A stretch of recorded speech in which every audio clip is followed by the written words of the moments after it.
So higher levels of intrinsic motivation are related to playing for an autonomous, democratic versus a controlling coach, someone who's more informational in their feedback and reward systems, sometimes participating in a recreational or versus competitive leagues, so people are just there to do it for fun as opposed to some type of serious competition.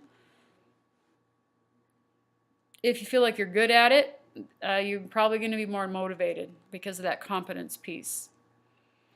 If you feel that you have a high level of control of your circumstance, and that may be a big part of the problem with athletes. If they don't feel like they have any control over their circumstances and they're not very happy, it might be challenging for them to be motivated. So if you have a good sense that you are autonomous, if you're in charge of your life, this will help.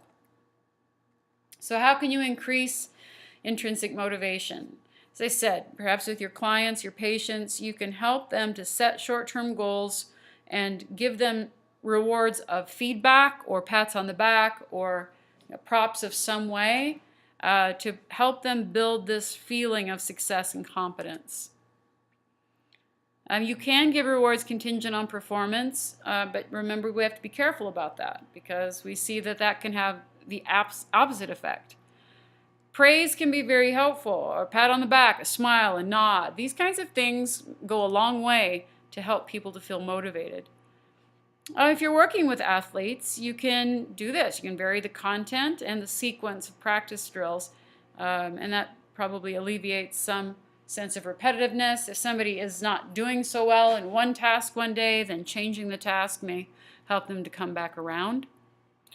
If you involve people in decision making, and this is more of a democratic coach, a democratic care provider. Most people thrive much more when they're working for someone who allows them to have their own ideas.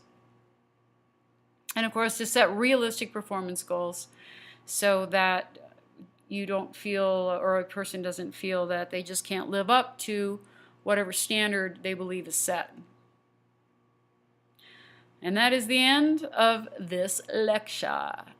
I hope you have a fabulous spring break. Thank you for your patience. This has been a great challenge to try to work around. And thanks very much.